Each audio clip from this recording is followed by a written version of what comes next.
جو کچھ آسمانوں میں اور جو کچھ زمین میں ہے سب اللہ ہی کا ہے. تم اپنے دلوں کی بات کو ظاہر کرو گے تو اور چھپاؤ گے تو اللہ تم سے اس کا حساب لے گا.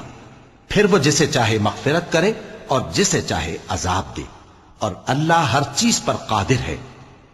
رسول اللہ صلی اللہ علیہ وآلہ وسلم اس کتاب پر جو ان کے پروردگار کی طرف سے ان پر نازل ہوئی ایمان رکھتے ہیں، اور مومن بھی سب اللہ پر اور اس کے فرشتوں پر اور اس کی کتابوں پر اور اس کے پیغمبروں پر ایمان رکھتے ہیں، اور کہتے ہیں کہ ہم اس کے پیغمبروں سے کسی میں کچھ فرق نہیں کرتے.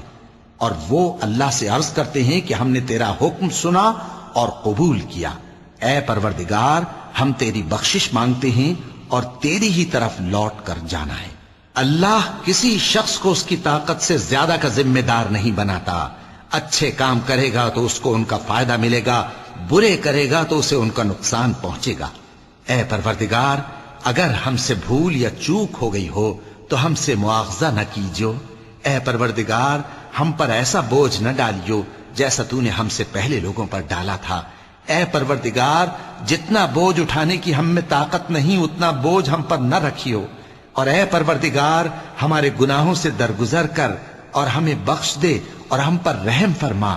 تو ہی ہمارا مددگار ہے، سو ہم کو کافروں پر غالب کر.